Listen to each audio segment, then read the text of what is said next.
નમસ્કાર મિત્રો, દેશ અને દુનિયાના તાજા અને અતિ મહત્વના સમાચારોમાં તમારું હાર્દિક સ્વાગત છે। તે પહેલા ચેનલ ઉપર નવા હો તો ચેનલને સબસ્ક્રાઇબ કરી લેજો।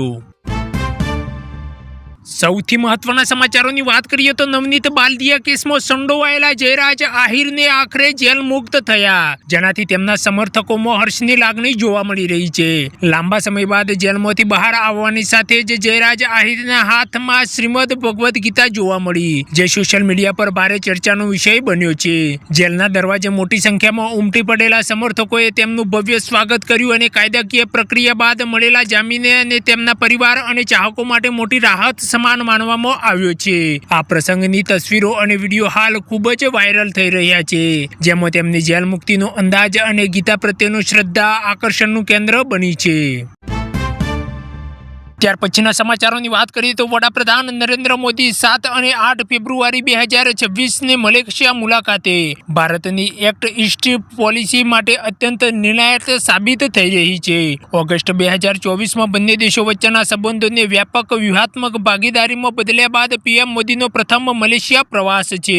આ મુલાકાત દરમિયાન સંરક્ષણ ક્ષેત્રે ભારત મલેશિયન ડોર્સિયન એરક્રાફ્ટ વેચવા અને સુખોઈ 30 વિમાનોની જાળવણીમાં સહયોગ કરવા માટે મહત્વના કરારો કરશે। આ ઉપરાંત semiconductor, supply chain, digital technology અને નવીનીકરણીય ઉર્જા જેવા ઉભરતા ક્ષેત્રોમાં ભાગીદારી મજબૂત કરવા વિશેષ ભાર મૂક્યો છે। આ ઐતિહાસિક મુલાકાતથી માત્ર દ્વિપક્ષીય વેપારને જ વેગ નહીં મળે, પરંતુ ઇન્ડો પેસિફિક ક્ષેત્રમાં ભારતનું પ્રભુત્વ પણ વધશે। ત્યાર પછીના સમાચારોની વાત કરીએ તો હવામાન નિષ્ણાત અંબાલાલ પટેલની નવી આગાહીએ ગુજરાતના ખેડૂતોમાં ચિંતામાં ફરી વધારો કર્યો છે। તેમની આગાહી મુજબ 10 ફેબ્રુઆરી બાદ રાજ્યના વેસ્ટર્ન્સ સક્રિય થવાના કારણે વાતાવરણમાં મોટો પલટો આવશે અને આકાશ વાદળછાયું રહેશે। ફેબ્રુઆરીના મધ્યથી અંત સુધીમાં ઉત્તર અને પૂર્વ ગુજરાતના કેટલાક ભાગોમાં કમોસમી વરસાદ થવાની શક્યતા છે, જે વરસાદ જીરું અને ઘઉં જેવા પાકોને ભારે નુકસાન પહોંચાડી શકે છે। 23 ફેબ્રુઆરી પછી વાતાવરણ ફરીથી ઝડપી બદલાશે અને માર્ચની શરૂઆતમાં ગરમીનો પ્રકોપ વધવાની સંભાવના છે। ખેડૂતોને આ બદલાવ હવામાન સામે સાવધાન રહેવા અને પાકની સુરક્ષામાં જરૂરી પગલાં લેવા સલાહ આપવામાં આવી રહી છે।